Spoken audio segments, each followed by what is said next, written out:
And that's why all women should be green. Welcome to the show. That's what Jim Kirk said. Yeah. Yeah. We're just putting things together here.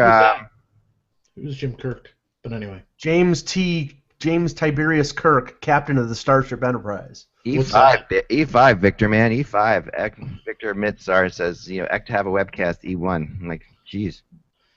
Keep going. Going. Nice. That was funny. Did I tell you the story of you were with me, I think, Mike, when it happened. We were at that blogger thing before.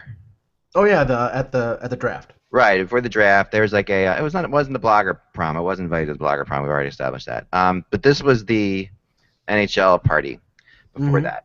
And Harrison Mooney, right? That's the right name, correct? Yeah. Okay. Good guy. Really, yeah, like a good guy. Very entertaining. Like we should have him on the show. He'd be a good one to have on the show. Comes up to me, and he's never, he knows who I am. I know who he is. I mean, he's very distinctive looking, and and I'm, me or whatever. So he was coming up, and he was like saying, so I finally meet the great Eklund. I guess that's an E4, isn't it? Like that or something like that. And just like, and then as he said that, he's like, I guess that's a lame ass joke at this point, right? And I said, no, it's cool. It's kind of 2006 of you, but cool. No, well, all I have to say about that night was I must have been the most overdressed person in the history of NHL parties. Because, never. Well, I mean, never. No, it was 80 degrees, and I swear to God, half the people were dressed casually, and I was there in my, my Calvin Klein and my nice tie and my nice shirt, and I'm like, oh my God. Said it 100 times, man. That's the way to do it. You got, because the bloggers have like a certain reputation, and I always wear a suit into the press box. People yell at me. That's funny. I'll always wear a suit to the press box. But even not, like you got to suit up. You got to like actually go. You got to go for it. It's like bloggers have that reputation that we work out of our basements, and you just gotta. You don't want to show up in an Armor All shirt, for example. Nice. How you doing, Josh? Still waiting for Under Armour to come out with ties. Ties, Under Armour ties. Yeah, that's all I needed at the dress rehearsals. I was saying before we started the podcast, I showed up at the rehearsal with an Under Armour dress shirt, an Under Armour slacks, and an Under Armour belt, but didn't have the. And I had the underwear as well, but I didn't have the tie. That's all right. So, yeah. So this is like an inside joke with your family as well. Yeah, exactly. Everyone laughs about it, but I love it. I love their clothing. They are extremely comfortable and breathe. And you can if you're a size if you're a size medium, you can probably they stretch like you can like dry it out by like stretching it over a lounge chair. These things are they really are flexible. Yeah. Oh yeah. What was the movie you said that? I gotta say that was terrible. So I All right, 1 second. Just gotta fix this. All right, so what I did, my wife and I had like a rare chance to. This is a couple days ago. We had a rare chance to actually. The kids fell asleep early, and we're like, hey, we got to watch a movie. So we wanted to watch something new, and we'd seen "Wish I Was Here." I saw that while we were away. That was a bad movie? No, Wish I Was Here was good. Okay. It wasn't great, but it was good. So we watched Sex Tape. Okay. Oh. That got horrible ratings. Oh my God. It's incredible that a movie with Cameron Diaz in it called Sex Tape I could rank as one of the worst movies I've ever seen, right? But I mean it was terrible. I mean beyond bad. Rotten Tomatoes has it at 18%. Yeah, that's being nice. That's only because Cameron Diaz is in it, right? Because I mean, and also the guy, I never think of his name, Marshall from How I Met Your Mother. Yeah. He was in Jason Segel. Jason Segel, who's a huge HockeyBuzz fan, actually, and a hockey fan as well, as you probably know, Josh. So let's not trash him. No, Yeah. he might be watching, but Jason, come on, now and he's the kind of guy who would immediately tell you, yeah, oh man, that was just awful. He would be the first to tell you that, but there were no funny lines in this movie, and the concept, which is funny, like the concept that he and his wife it's not a spoiler, they got bored and they've been together a while, make a sex. A tape of themselves, in an amorous position. I'm going to clean this up for children or whatever. and then accidentally send it to everybody they know who has. Well, they didn't send it to everybody they know. They as a geeky person, I'm just gonna tell you right now that the way the whole premise of the show was screwed up because it doesn't work this way. But he downloads it onto his iPad and it gets into the pictures thing, where it can be shared with anybody else who has your iPad or your settings. So basically this video is shared to and he's given out a ton of iPads as part of his job or whatever, and has like just kept his playlists on it or whatever. All these things were all very shady and not technically proper. So and it's really simple. I've done this. I gave an iPad to somebody one time, and their picture started showing up on my thing, and I said, just hit this one button, and it immediately deletes them completely. So you're fine. So the whole premise of the show is to race around to try to find these people they've given iPads to before they see it. That's not, and literally that is it. I mean, that is all there is. There's nothing else. And the funniest line, there's only one line that made us laugh in the entire movie, and this is not a spoiler at all or anything. I'm sure people aren't going to watch this movie. I'm not worried. It's not like, she was his dad or whatever. It's not like some spoiler at the end. But there's like a big, the funniest line is they're at this barbecue, and this couple friends of theirs has just had twins, and they're just out of, they can't handle it, and they're this Indian couple, and they're very funny couple, and they're each holding one of the twins, and they're screaming, and they're like, they're really getting better, it's getting a lot better, and they're screaming and screaming and screaming, and he's like, this one likes watermelons, and this one's just kind of an a-hole. That was funny. I was describing twins. That was the funniest thing in the whole movie. That's it, literally. That's the funniest thing. Then that. And that was funny. I mean, because it was like, I've heard people say, "Oh yeah, how are they different?" Well, this one likes watermelons, and this one's just kind of an a-hole. It's funny. I went and saw that terrible movie a few weeks ago, A Million Ways to Die in the West. Right. You talked about that. And they got a 33% from Rotten Tomatoes. And again, this is kind of a movie that you don't expect to be bad, having Charlize Theron and Amanda Seyfried or whatever Seyfried. I mean, two beautiful women, and the movie sucked. That's hard. Sarah Silverman's not too shabby either, and she's a pretty good comic. Yes. Yeah. Best movie I've seen this summer is the one our buddy Matt Barry casted as far as those kind of movies. The Other Woman, really really funny movie. And go check out Guardians of the Galaxy. Absolutely, I couldn't agree with you. Yes. I for some reason that just doesn't really. Actually, I think that the best movie that I saw, and I'm somebody who likes drama and suspense and stuff like that, was the A Most Wanted Man with Philip Seymour Hoffman and a few other pretty good actors. Yeah. But, no, actually, the funny thing is that Jason Segel. There was a movie a couple years ago, and I'm not the guy who likes chick flick movies. When I'm out with somebody, if Forgetting Sarah Marshall, that's more than a chick flick movie. No, there was one called The 5-Year Engagement. Oh yeah. Emily Blunt, that was actually cute. I saw the movie. I did. If you have to hold your nose and watch a chick flick, that one is not terrible. It's actually got some funny lines to it. But did you ever watch his first show, Freaks and Geeks? Freaks and Geeks was amazing. Oh, I have it on DVD. Great TV show. If you ever get the chance, it's on Netflix, Mike. Yeah. I'm serious. Is it? Okay, I'll check it out. It's got a huge cast of people that have made it in Hollywood, including oh my God, Seth Rogen, and who else was in that movie? Was Jonah Hill in it? No, not Jonah Hill, but the girl that was on ER, who I loved was Linda Cardellini. I think, that sounds right. Yeah, that sounds right. And there were a few other people, and it's funny when you see movies with Jason Segel in it now, you'll see people from Freaks and Geeks as well. Yeah, no, they're all it's very much like a Rat Pack type thing. Yeah. Of them, I agree with that completely. Oh, and Busy Phillips. Is it Busy Phillips? Is that her name? Bijou Phillips. Bijou Phillips. Is that who it is? The one that was in Dawson's Creek? Yeah, I think so. Okay. Don't ask me how I know this. I just know it. I gotcha. But Guardians of the Galaxy, back to Guardians of the Galaxy, fantastic movie. Go see it. 92%, by the way, by Rotten Tomatoes. Yeah. And it is. It's not as good as Avengers. No. The Avengers was amazing. The only thing. This is the thing, like Josh. I went with my kids, so you can relate to this, right? So you have like kids. you know, and when you take like I have a 9-year-old boy who is all about superheroes right now. Like this is his world. I took him and his buddy, and we go to there, and now you know like movies this summer, man. You used to get like 2 previews, 3 previews. There, it's like 7 Six. previews. Yeah, 6 or. Heck, I used to work for a movie theater. Yeah. I used to put together the films. Yeah.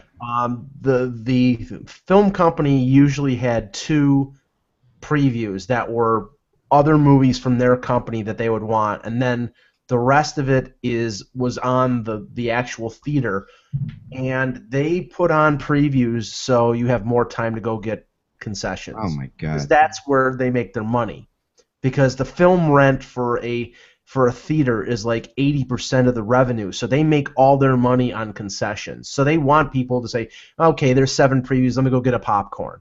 That's what it is. Oh, it really. Anyone and watch it's Sharknado 2? What's that? Anyone watch Sharknado 2? No. Oh, so the No, thing I I mean, wanted to say though, real quick, sorry about that, was the rest of that story is okay. So it's a PG-13 movie, and before I went, I was making sure it was okay with kids, you know. But it's got the S word and different things in it, you know. And the great thing about the Avengers, there's, you know, Josh Whedon who wrote that. I mean, just like there is no cursing in the Avengers. You realize that? No. There's none. Yeah. That's And right. It's a PG-13 movie. Same thing in Ninja Turtles. That movie just came out. I was just listening to Howard Stern on the way to do this podcast, and he had the director from the movie, both directors from the movie, in his studio, and they were talking about how they didn't want them cursing in the movie because it's PG. It's a It's PG just, movie. why in the hell not? You know. They couldn't even say shit, like I just did. Shinny? Ginny. Yeah. Oh, and by the way, one last thing. If you want a good kids movie to watch with your kids, Zach, watch Blended with Adam Sandler. Oh, I did see that. Yeah. Oh, hilarious. It was funny, but it was like I don't know. That's like sorry, we're gonna get out of here. And we'll stop talking movies in a second, guys. I appreciate the chat room. But we're it's the summer, so. Yeah. But yeah, no, Blended. I'm 100% with you on, except for the fact. I mean, there's a couple movies that I don't like because they're just so stupid. Like This Is 40, the movie This Is 40. Yeah. I just couldn't stand it. It was brutal to me. I mean. It was supposed to be a sequel to the one with a really good movie. I know what you're talking about, like the Seth Rogen and the Knocked Up girlfriend movie or whatever it was. Knocked Up. Yeah, it was supposed to be a sequel to Knocked Up, but the thing was it had nothing to do with the couple from Knocked Up. It was the sister. And the woman in This Is 40 who's in Leslie Mann. She's phenomenal. I mean, she's awesome. But I mean, this movie was it reminded me of that. I mean, I hate things that are so obvious that like go for the stupid obvious jokes like, oh, we're all couples and you know we don't like each other anymore, so isn't this funny, you know? And I was like, wait a second. Just one quick thing, and then we can start. That movie is symbolic of another movie, and you never put these two together. Leslie Mann, the 2 kids, but you know the 2 children, her and Paul Rudd in the movie, are her actual kids. Yeah. Which Judd I Apatow and her Paul kid. Rudd, I've met Paul. He's a good guy. I think that's cool, but I just think that oh my gosh. But they're kids, so you don't expect like Academy Award-winning performances. But you know, you could tell that they really weren't actors. I mean, it was their, you know. So okay, and I'm not trying to be hard on them, but it was just bad. The only thing I can remember Godfather 3, Sofia Coppola replaced Winona Ryder as a key part of that movie, and Sofia Coppola was not an actress. At least she wasn't. And that, to a lot of people, ruined that movie from being a good movie because she was so. I mean, compared to Andy Garcia and Al Pacino and everybody else who are top-notch actors, she was a novice, and it stuck out like a sore thumb. So, Definitely. you know, I couldn't agree more. let's talk hockey. So my last little thing about that, finish my story completely because I'm one who has stories. No, that's okay. Is that the previews were also like set up? You know, they set up previews. This is approved for the audiences who would watch this movie. So the previews were PG-13 previews, and a couple R previews, and it was like, and they were horrifying. So I'm like, I got my like son, and I'm like, you know, like about like a mother being kidnapped and all this crap, and it's just like, oh my gosh, it's just like, I really think that Disney, of all people, who puts out these movies, right, should spend the friggin' money, and instead of releasing this in like 3D and not in 3D, you know, they have 2 different things, Release a under 10 version of the movie. It'll be so easy to do. It's so simple. It's so simple. I mean, violence doesn't matter anymore, right? Because our kids are totally. But language, it's still language, and like sexual innuendo, all that stuff matters. So I don't know. It costs money. They'd have to re-edit. Oh, they're not going to make any money. Like, I mean, golly, holy moly. The Guardians of the Galaxy has already made more money than we'll ever see, right? So it's just like absolutely, I don't know, friggin' ridiculousness. Anyway. Oh, and Zoe. Oh, I'm gonna have dreams of her the rest of my life. Even though she was green.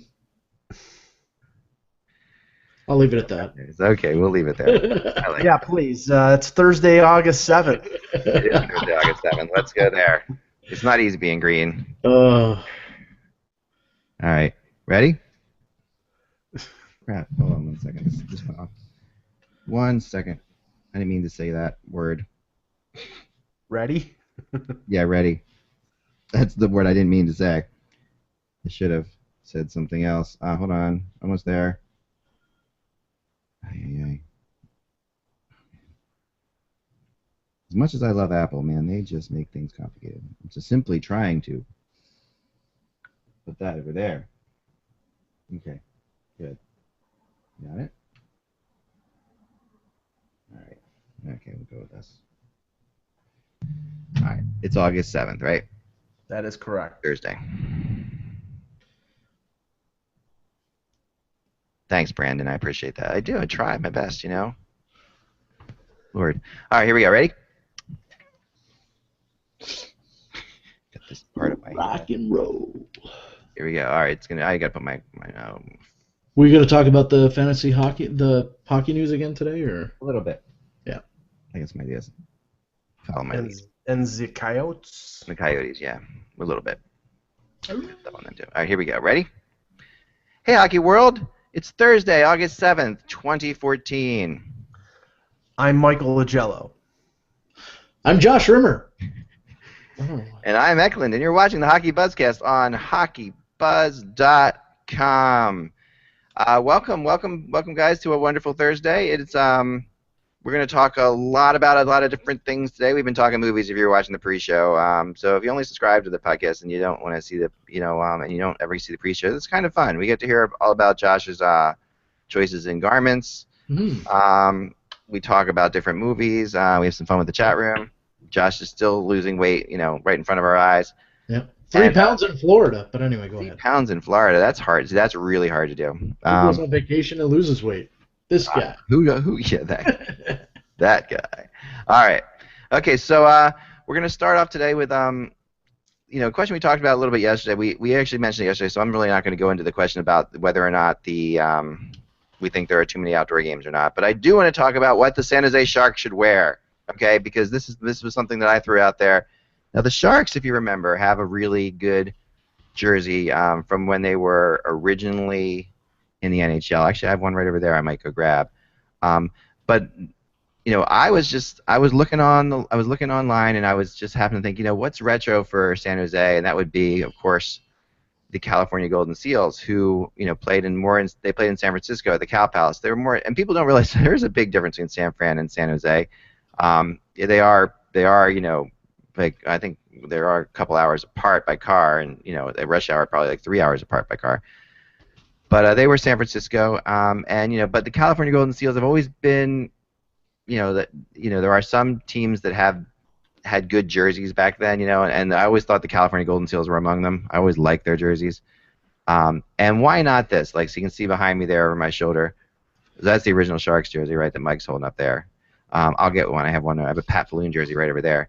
But Mike, why not this? Why not taking the San Jose thing and I'll put it up closer to you guys so you can see it here.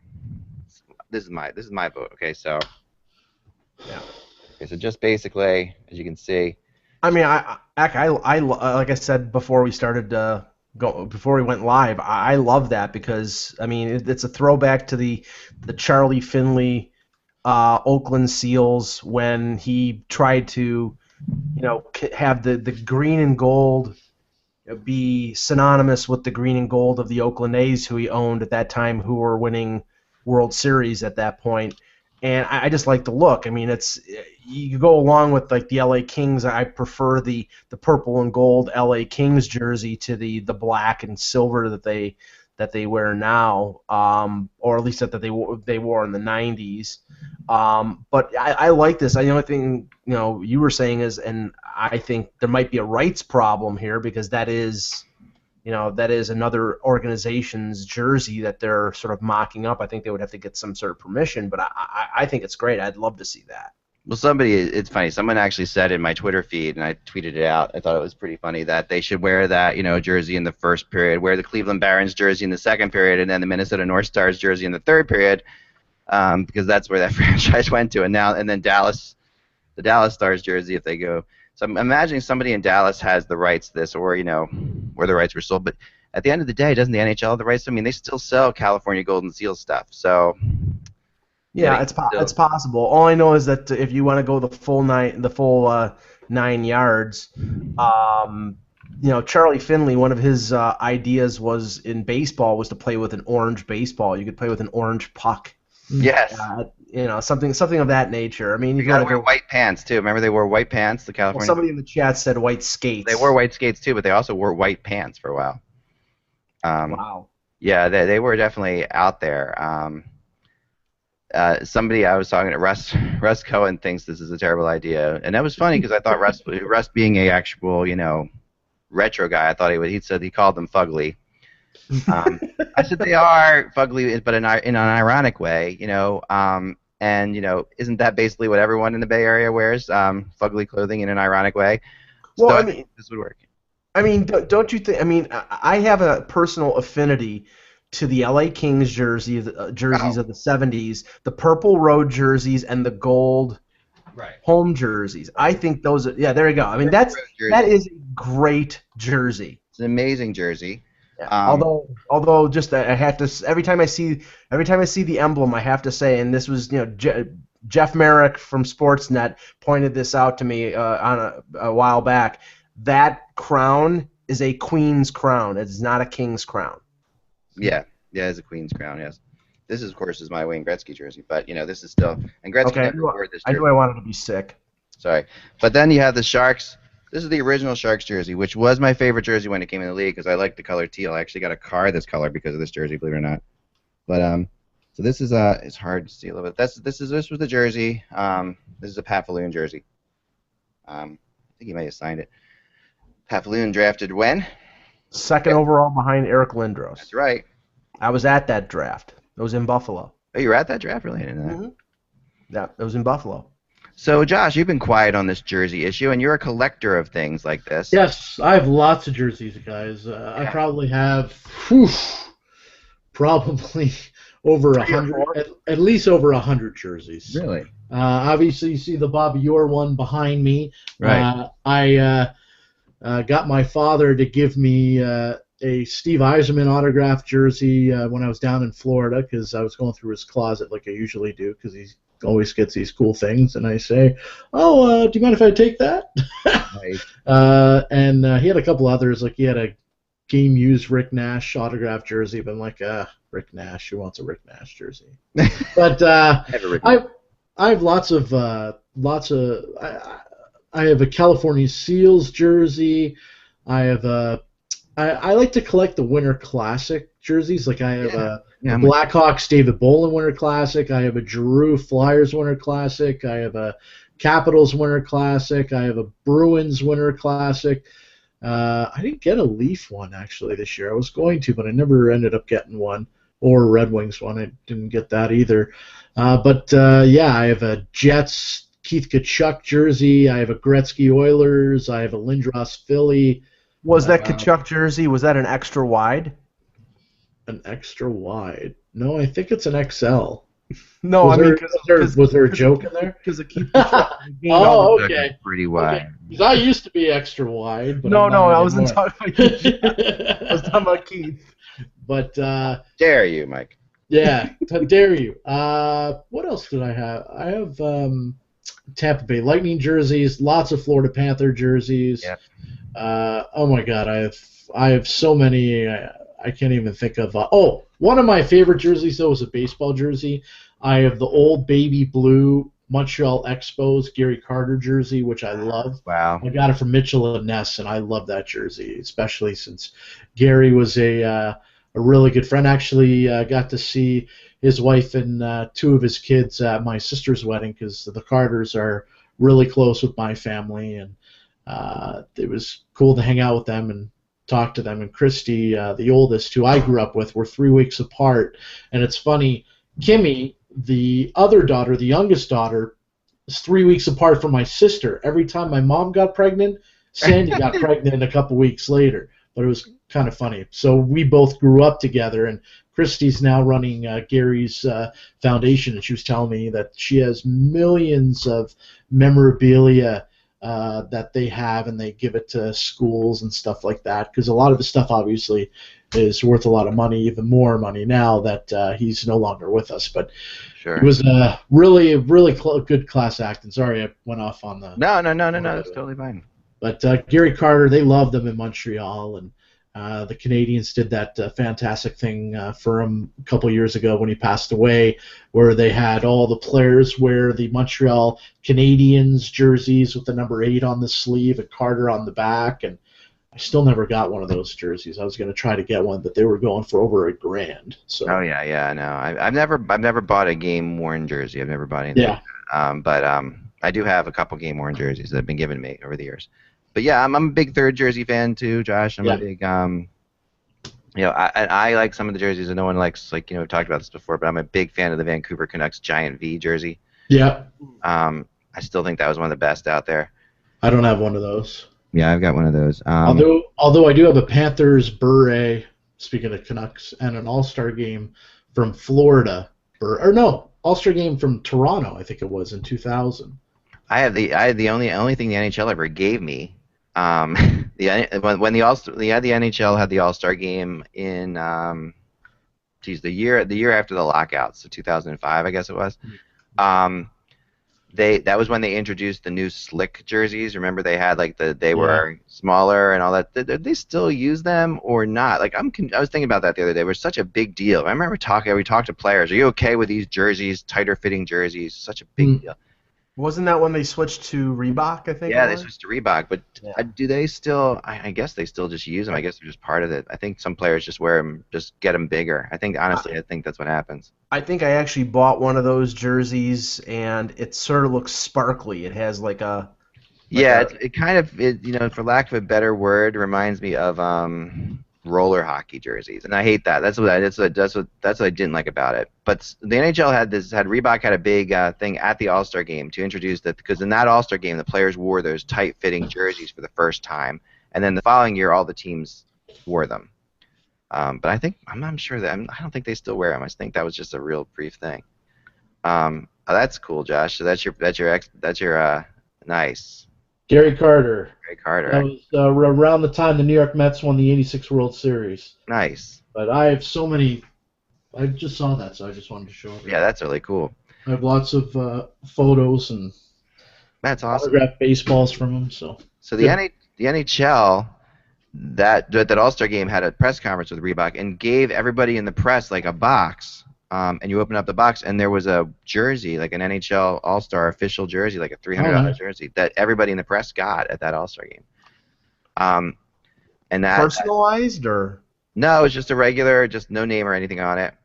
But so I still have that that actually is a really super comfortable jersey. I've worn many times. It's a really nice jersey. But I'm still a fan of the big old hockey jerseys. I'm not a big fan of the tight-fitting hockey jerseys. And if Gretzky can't tuck it into his back right, pant pocket, then what's the point? It's that's got to be a big old jersey. So.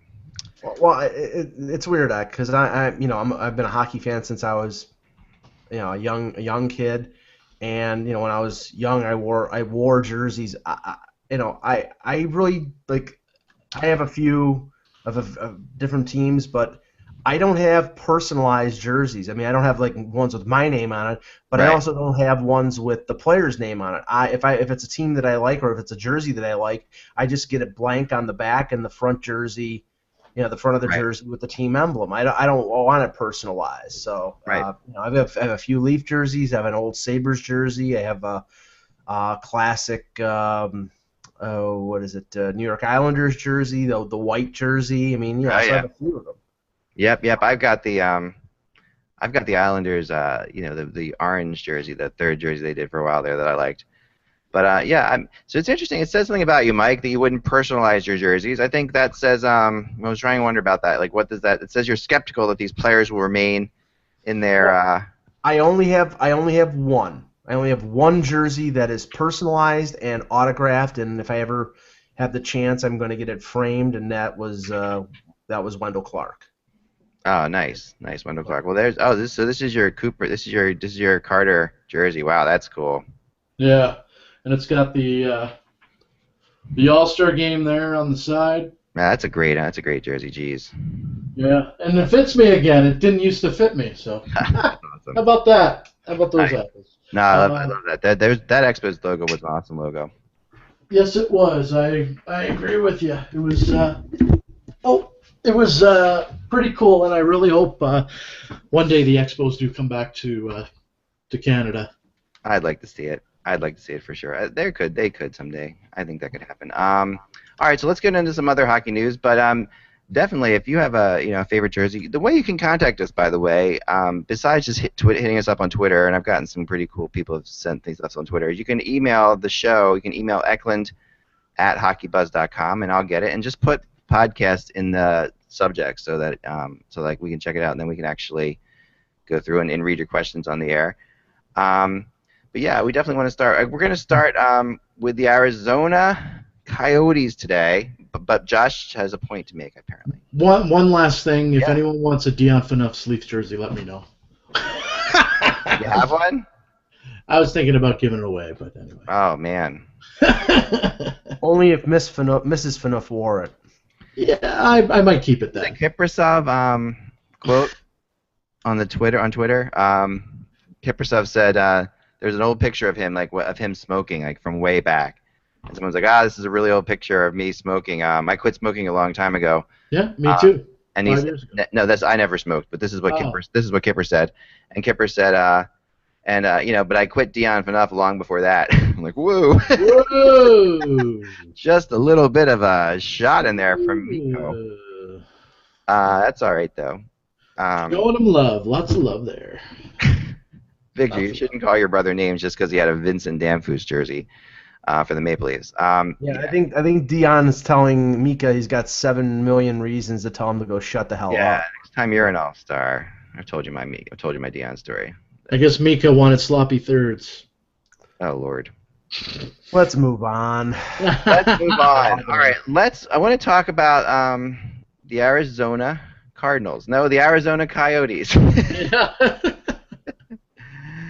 Oh man, so yesterday we got into some discussions about the West and how I honestly don't feel that there's a chance that anything but the 8 teams that we mentioned yesterday, which were 5 teams in the Central,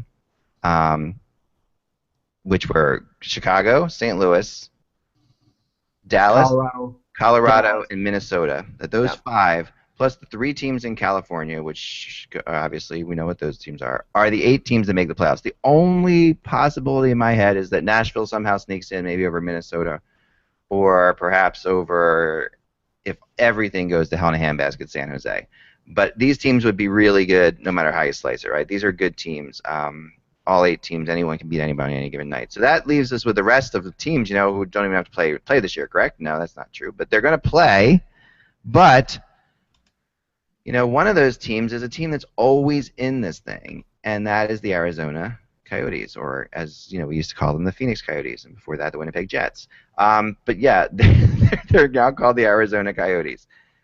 And looking at their team and what they've done, they of course the big move that they made was getting Sam Gagner from Edmonton, and that's a legitimate move because this is something that this team needed desperately. They needed offense, right? They needed some way of putting this together and scoring goals. They've been talking about that forever. Don Maloney, who's really one of the nicest general managers in all of hockey, one of the funniest guys out there, was the first to admit that we just need scoring. We need to get scoring somehow. Mhm. But he's been saying this for a while now. And Sam Gagne, they get themselves a scorer, a legitimate scorer. They defensively still have they still have a strong defense. They still have the right players on D. And then they have, of course, Mike Smith returning. And had Mike Smith not gotten hurt last year, they might have had a different fate. They may have been in that playoff spot. So it's so hard to sit there and count Phoenix/Arizona out of this thing. But I think they're on the outside looking in. Mike, why don't you start with Arizona? I mean, it's going to be a challenge for them to make the playoffs, obviously. They're going to need Mike Smith to play up to the level that he did before he got his big contract. They did make a couple other. I mean, Gagne, if you look at it, he's gone from a team that he was sort of buried in the mix behind Nugent Hopkins and Hall and Eberle, and now he's going to stand out because he essentially, I think, is that team's number one center now that they bought out Ribeiro. They did bring in Marty Erat from Washington, where he failed miserably. True. But the thing is, it's a no-risk move for them, and it's actually a beneficial move because I looked it up. Erat, his cap hit is over $4 million, but his cash for the last year of this contract is about $2 million. So it gives the Arizona Coyotes the benefit of the higher cap hit to get to the cap floor, but they're not paying out as much money out of pocket to Erat. And as we've seen with Radim Verbata a few years ago, playing in Arizona in the obscurity of Arizona is sometimes a good thing. I mean, if he's given good line mates to play with, if he plays with somebody like Shane Doan, Erat could return to the prominence and the performance that he had when he was in Nashville. I do agree they have a decent defense. Their team defense is very good. That's the type of play that they have mastered with Tippett as the coach. He is a defensive coach. He always has his teams playing solid defensively, and that keeps them in games and earns them either victories or loser points. But the key to this team is getting offense. Now, Josh read yesterday how Max Domi might be, as projected by the Hockey News, to be somebody who will score points. I'm not sure if Max Domi, who's a first round pick from 2 years ago, I'm not sure he's a player, but it's a lot. Yeah, he's a very talented kid. Played with the London Knights last year. I don't think has much left to learn at the junior level, but if he's 20 years old, I think he would probably start in the American Hockey League rather than rushing him into the NHL. But he's not his father's son. He's a very creative player, but I think they would be rushing him a little bit. They're going to be borderline. Everything is going to have to go right for this team to make the playoffs. I don't see it happening, especially because they're going to. I mean, the one benefit that they have is they're playing in the same division as Edmonton and as Calgary. So I think that they'll be able to earn victories against those teams more easily than, say, teams in the other division who will have to play. I think Winnipeg and Nashville will be tougher outs than Edmonton and Calgary will. And I don't think Vancouver is much either. But they also have to play LA, Anaheim, and San Jose. And those are tough matchups to deal with. So they're borderline at best, but I don't think they're going to make the playoffs this year. Josh? Yeah, you know what? I look at the Coyotes team, and I'm not really impressed. I mean, and Mike even talked about it. Where's the offense going to come from? It seems like it's going to be coming from the back end quite a bit. They have nobody on their team that really makes me excited. I don't see the Coyotes making the playoffs either. I mean, they're going to be a defensive team first, obviously, as they've always been, and it's boring hockey to watch. I mean, I'm supposed to go out to the Super Bowl in Arizona this year, and I'm debating whether or not to even go see a game because you should. They're kind of boring. I mean, I'd like to go, but but the whole thing they do around the games is worth seeing. It's actually very cool. Yeah, you should. I mean, I was at a Leafs Coyotes game last year. The arena is really nice. It's Glendale it's a hall from where most of the hockey fans are in that area, which is in Phoenix or in Scottsdale. It's completely on the other side of Phoenix, but Yep. it's a nice arena. It's a nice area. You can get something to eat. It's it's great. And the team, they do have some players who are, I think, worth seeing. I mean, I think Michael Botker is a pretty good player. Doan in his last few years, I mean, he still can do it. Antoine Vermette is a quality player. Ekman Larson is one of the best defensemen in the league. Yeah. Definitely. Yandel has been rumored to be traded for like the last 4 years, so who knows if you'll see them He's when getting you go. better. I mean, Yandel's problem has been the same. Like there's even Phoenix wasn't really high. Yandel was such a one-dimensional player, and people overrate Keith Yandel in my mind all the time compared to what either people feel that you can get. I think that I mean Yandel's gotten better though. He's improved a lot, but he's still, when you think about it, never considered for the U.S. Olympic team basically. And there are things you would think that Keith Yandel should be considered for, correct? And he's not. Yeah, I think they have a couple players like that are going to be players, but someone in the chat room brought up, I think it was Gormley. Brandon Gormley, yeah. Yeah, and Gormley. I like Brandon Gormley a lot. They to me are a team that's a few years away. Right now this is a rebuilding season for them. If they make the playoffs, a big bonus, but losing Verbata, getting Gagne is a bit of a wash. I mean, it's a little bit of like, because Verbata's, even though I like Gagne a lot more than I like Verbata, Gagne scores a lot. I mean, Verbata always did well for them. Yeah. So and not to get off the team on the ice, but with the recent events in the last couple weeks about the local government and the situation with the lease agreement and how things may have been done wrong and how now there is going to be an investigation. I mean, that just sort of clouds things. I mean, everybody breathed a sigh of relief that this was over with, and now all you had to concern yourself with was this team succeeding financially and being able to stay there. And now if this comes up now and there's either some tweaking of the agreement or even something that would eventually lead to the team moving again, I mean, it's just, I don't know how many media people can deal with the Arizona situation just cropping up again. It's an old and tired story, and I think people just want it to go away. Yeah, and I think this is not a big deal from what I've been told, but it's a hassle, is what it is. It's a hassle, and that's why people have been afraid to take this team. They've been afraid to stay with this team because it is a hassle. What does the hockey news have to say about these guys, Josh? Just check it out while we're talking here. How new will the new look Coyotes be? Beyond the name and logo changes, the team hopes youth will be served. The Coyotes' offense has been veteran-laden for a while, so the hope is junior star Max Domi, don't know how much of a junior star he is, can make a quantum leap and contribute right away. The Blue Line has plenty of youth, but Oliver Ekman-Larsson and Keith Yandel provide the bulk of the offensive support. They have their best scoring forward, predicting Michael Boddicker at 50 points. Vermette right behind him with 49.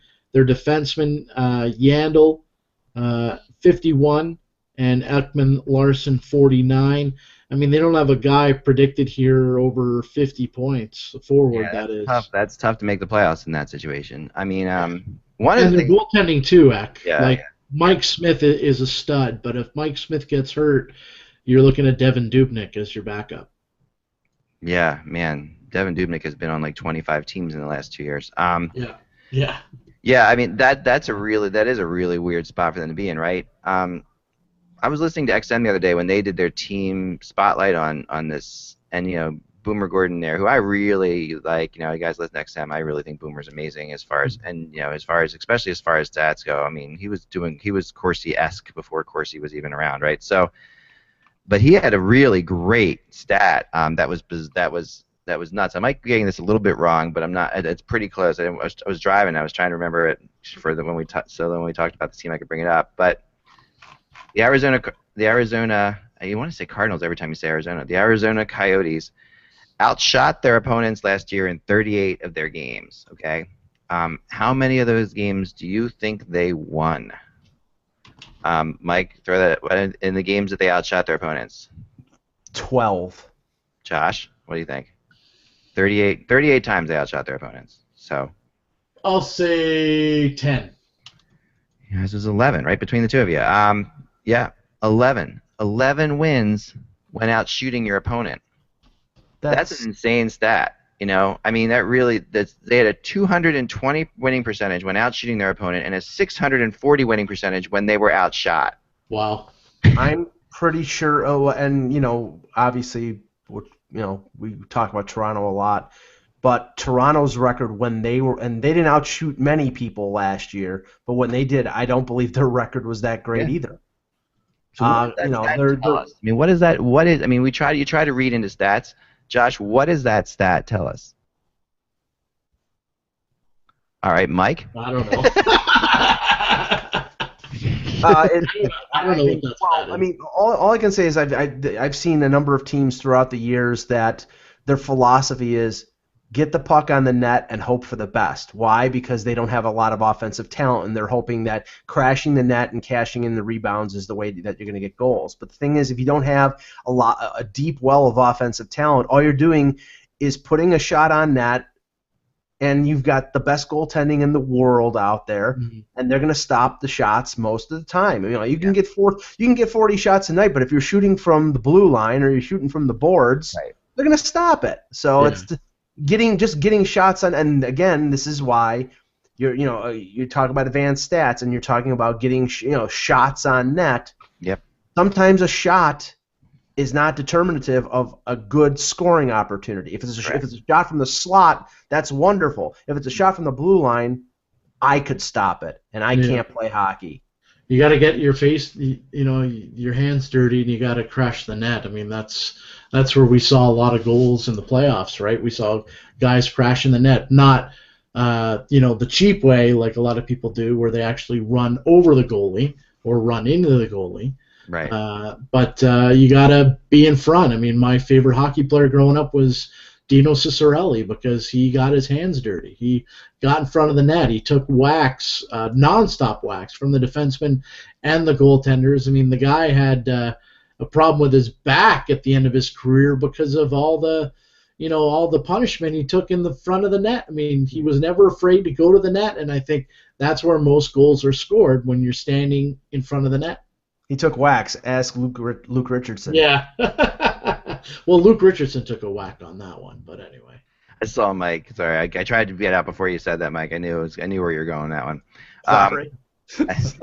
No, and there's other ways you could go too, but we're not going to go there either. But yeah, with Ciccarelli and Wax. But I do agree with you on that, Josh, and I think that he's one of my favorite players growing up too. And here I'll throw Rossi871, who has a lot of good points and lives near me. And thanks, by the way, for the tip yesterday about Oaks hockey. I think I might check that out. Actually has a good point in here, and he says it tells you when teams with weak offenses try to overpush their offense, it fails. I think that is true, and to go a little bit further than that, what I tend to see with teams that get outshot and win versus when they outshoot their opponents and lose, is these are counterattack teams. Yes. And they want to counter. And they have their best. So when they might be out shooting teams, but like kind of a combination of what you guys both said there, Mike, where when they're on offense, they're not getting great chances. When they're playing defensively and counterattacking, they're getting better chances. They might not get as many goals, but they're going to have a 2-on-1, 3-on-2 break the other way, and they're more likely to score on chances. And they are definitely, they can frustrate teams, and they very much will frustrate a team. And that frustration plays into this as well, and those are the kind of things that don't show up on the stat sheets, right? So teams that just get really annoyed, and this is how Florida used to do it back in the day. Josh, when you were there, they were a counterattack team. I'm sure they had similar statistics when Van Beesbrook was their goalie. that they were better when they were outshot. Mm-hmm. Certain teams they're just a counterattack team, and that counterattack teams tend to have defensemen that lead them in scoring. This is all the kind of same things that you would normally see that this team has. And teams that are based more on speed. And I'm sorry I continue to go back to the Leafs as a reference point, but forgive me just for this point. Last year the team was essentially a very quick skating team. Yep. They were outshot on most nights. They relied on the counterattack and guys like Raymond and Kessel and Van Riemsdyk to rush the other way, getting most of their goals they scored on the rush. They Right. also scored in power play opportunities, but they were not going to be good at the analytical at the stats because they weren't strong along the boards. They didn't win the puck battles, but they up until the 65 game mark of the season were a playoff team because that worked. They just at that point, injuries, the Bernier injury, and a few other things contributed to them falling off the cliff.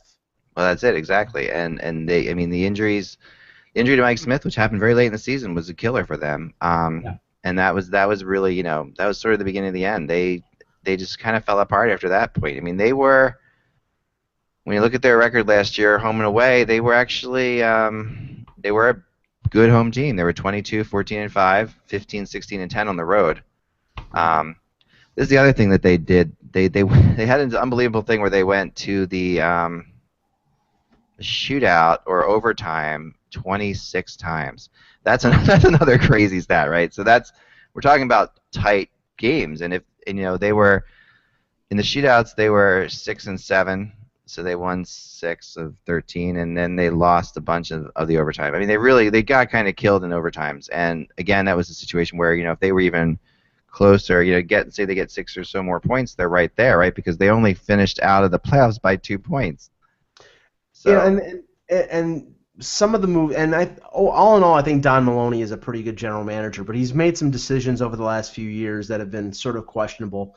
I mean, going back more than a few years, a guy like Matthew Lombardi had a really great year for them. They let him go free agency.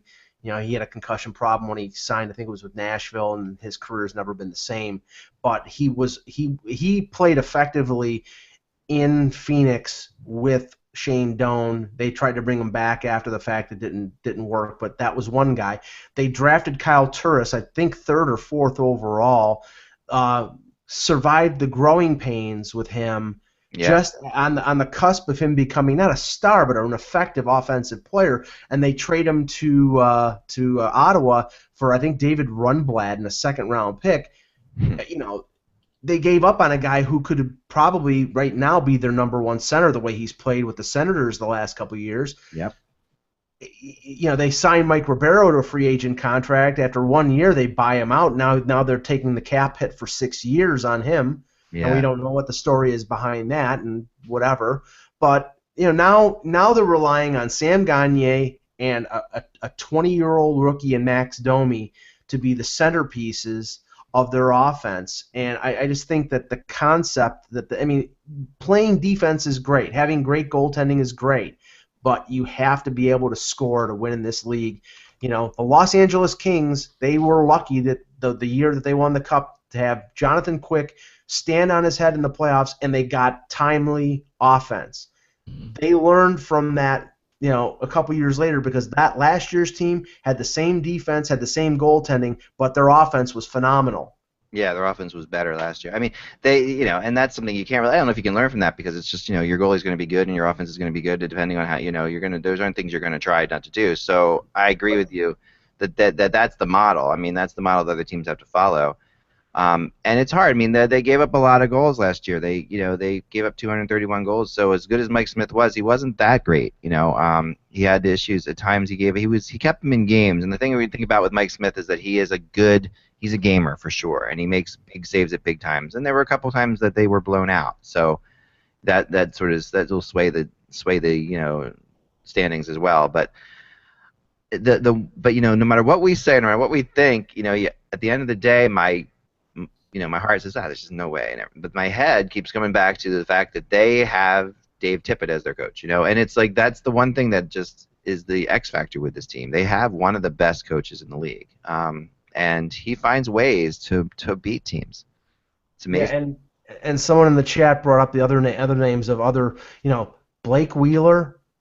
There was a guy who, he ended up going to Boston. Yep. Mueller, who just signed with the Blues. I mean, another guy who, that was concussions, so you can't really blame the organization for that. But, the players who are offensive players, they have not either treated well. I mean, Turris, from what I remember, it was a contractual thing, and that was the reason he demanded the trade. I mean, if he's a guy who you drafted third overall, you pay the guy. You know, if you thought that much of him when you drafted him in the top 5, you pay him enough to keep him happy, and you give him the ice time so he can become the best player he can be.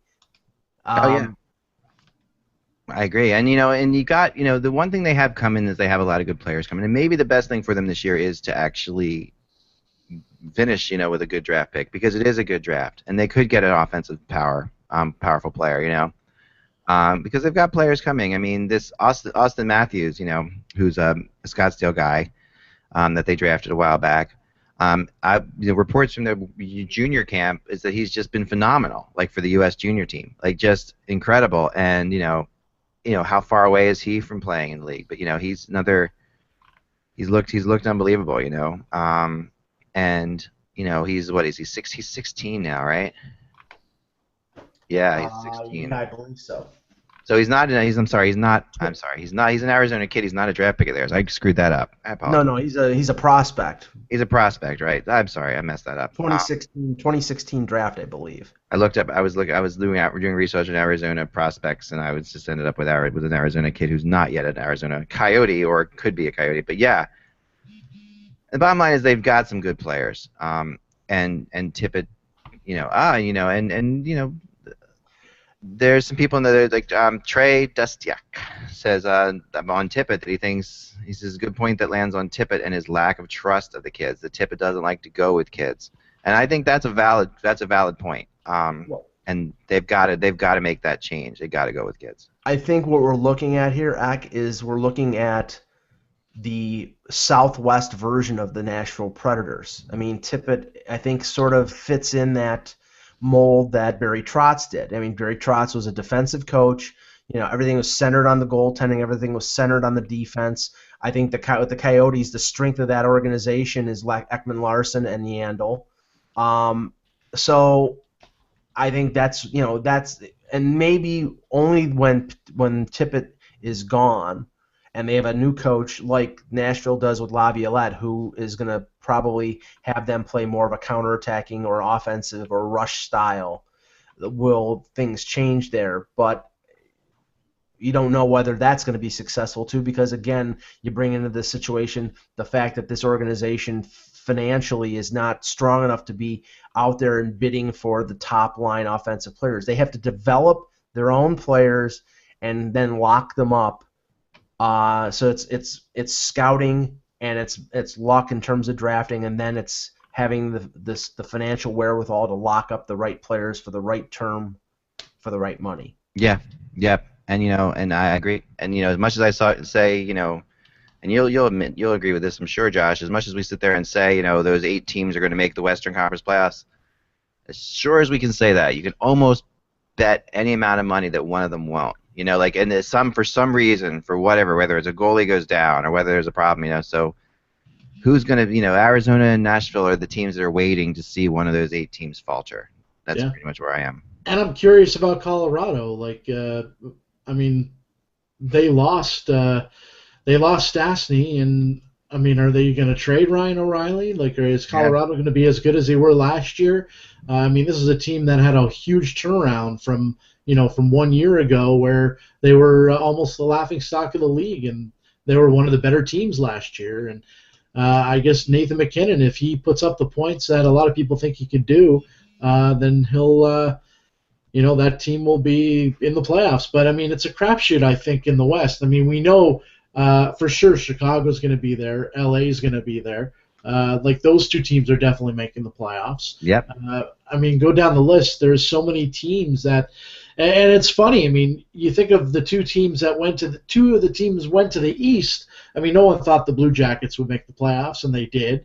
The Detroit Red Wings made the playoffs. So that's 2 teams that were in the West. Yeah. It would have been even more crowded before.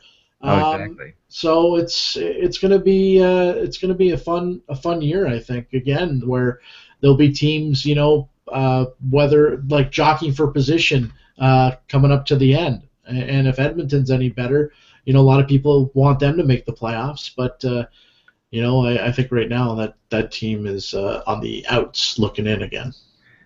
It's just so hard. I mean, it's so hard, and I mean, they're going to be better. You know, they would maybe be in people's predictions if they were in the East. They would be a playoff team, perhaps, but it's just so hard to think about where they're going to be. You know, how they're going to be there. We got some questions from the chat room before we go today.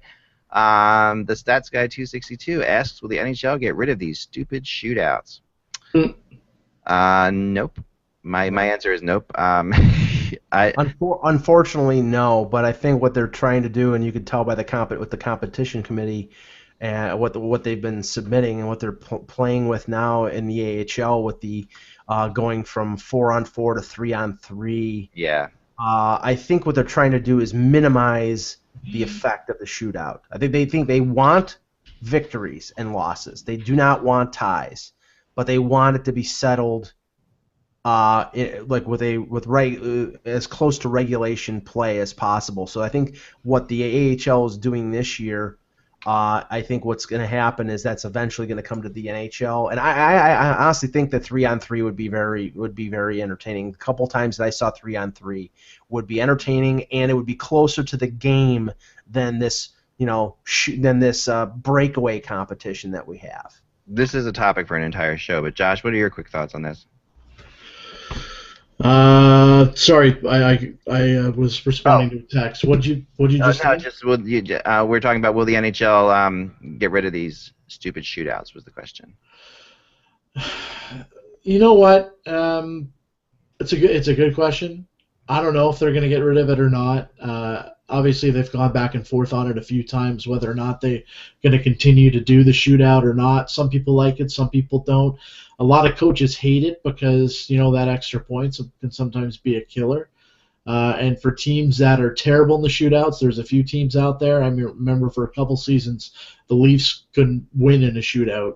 And every time they went to last year. Yeah, New Jersey last year. Yep. And you go to a shootout and, you're like, oh, my God, here we go. We're going to lose the game. That's the kind of feeling that you get when you really stink it up like the Devils did last year. I don't know if they'll get rid of it. I think it'll be a couple years still. But they got to revise the playoff format a little bit. Not playoff, but the overtime format in the regular season. I hope they don't touch it in the playoffs. I mean, I don't think they ever will. I think we're way. I mean, we're way. It's not to say they never will. There are some people at the networks who are pushing the NHL to change the playoff formats. But I think that the day they do that, the NHL knows that they lose their base. They can't. That's a problem. You want to see an insurrection of the hockey of the hockey fan of the longtime hockey fan.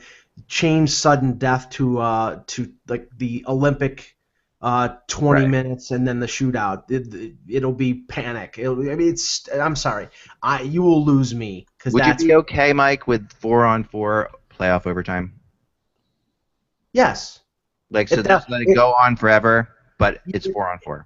If there was a movement to do what I was just talking about, and that was the compromise, I would say, okay, fine, because at least there's a basis of that in regular season play. Yeah. I don't think 3-on-3 playoff overtime would be ridiculous. No. But I'm an advocate of 3-on-3 during the regular season because I hate the shootout, and I think it will hasten the ability of a determination of a victory or a loss rather than going to the shootout. But I don't want 4-on-4 in playoff overtime. But if that was a compromise position, I would take it.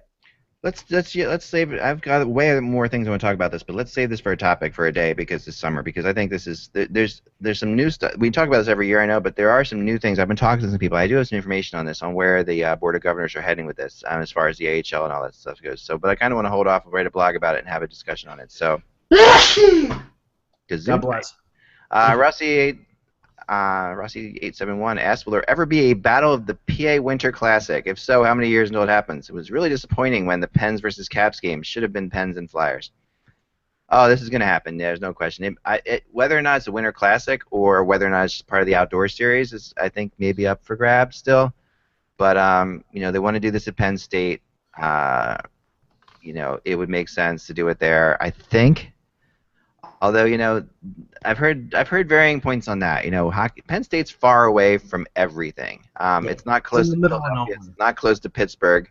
Right. I mean, it's not, Harrisburg. If there was a stadium in Harrisburg, they could do it in. Like, there's a good baseball stadium there for a minor league team. That would be kind of fun. It would be very more in the middle, but oh, it's coming. It's definitely coming. I think the idea here is, obviously it's not coming this year. I think next year it's going to go out. We're going to go out west, probably to Minnesota for the Winter Classic, from what I've heard. And then, but the year after that, yeah, I think you get a good shot.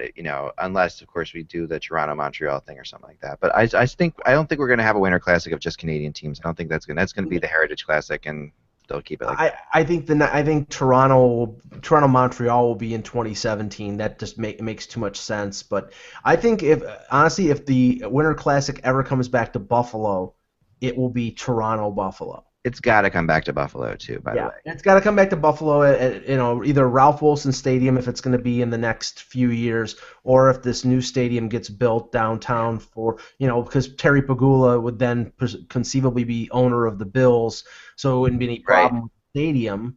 right. So I mean, but that would be fantastic, and imagine, Leaf Sabres games, the dynamic in the crowd where you have half and half is insane, and it's a 20,000 seat stadium, the first Niagara. Imagine what it would be like at 75,000 people at Ralph Wilson Stadium. I That's think where it it's would got to be be. It's got to be. incredible. I mean, it would be awesome. And I mean, when I saw the first Winter Classic, still to this day, right up there with the Canada-U.S. Olympic game as far as the two greatest hockey games I've ever attended. The first Winter Classic was just phenomenal. And when I saw that, it just felt to me like like Detroit always had the Thanksgiving game in football. I just felt like Buffalo should always have an outdoor game every year. And it can't be the Winter Classic, but I would do like a Black Friday game in Buffalo every year. Something different, because that's just that scene and that situation, that whole thing was just friggin' phenomenal. But it was luck. It was lucky, Aka. You had this. You had the snow. I mean, it Oh was yeah, no, it was everything. lucky, but it's gonna be cold. It's not gonna be not cold. So it did snow, and now they've gotten better. I mean, they've gotten better at handling the surface, and the technology's gotten better. I mean, what people don't remember about that first Winter Classic was they didn't know whether they were going to cancel it until like about an hour beforehand. Right. That's how nervous the NHL was about it. We were in the stadium, and we were hearing all kinds of stuff going on because the snow was coming down, and they didn't think the ice was going to be able to hold up, and they didn't know, and the NHL was so afraid of that thing going off and looking bad or someone getting hurt that there was serious concern about whether or not to cancel the first Winter Classic, right down to the end.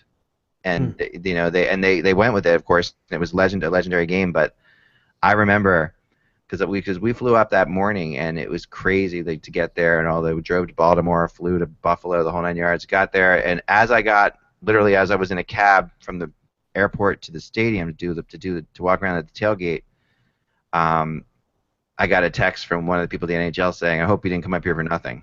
And I'm like, "Why?" Well, we're thinking about calling this game, and I'll never forget it. Like, why would you call the game? Well, we're afraid. The NHL was really afraid of how that would all look, and of course, afterwards, everyone's like, you know what? It looks great in the snow, and it's so what? These players are big boys. If the ice is bad or if the conditions are bad, they're both playing on the same ice. They'll handle it. But the NHLPA was getting involved, and they were like, what if somebody gets hurt? There was a whole bunch of things that were happening in that first Winter Classic. There's definitely a story to be written there at some point. Josh? I got two things for All you right. guys. One is a bit of news, Okay. or more of an update than news. Right now in Columbus, and this is from Aaron Portsline. Portsline's told agent for Ryan Johansson has a 2 and 4 year proposals on the table. Hasn't been much communication between the two sides lately. Columbus wants nothing to do with a 4-year deal, as that would guide Johansson right up to unrestricted free agency. They have 2 and 3 year proposals on the table. Okay. I think that gets done. Yeah, oh, for sure it gets done. I mean, Yeah. that's their number one player, but they obviously they want another contract before he goes to UFA. So They're not going to give in on that. Also, I want to point out happy birthday to Sidney Crosby, who turns 27 today. And a lot of people think that sevens are good luck. Could this be a good Crosby year? Who was born on August 7th, 1987. He's 27 years old, and he wears number 87. Maybe I'm reading a little too much into it, but that's a lot of sevens.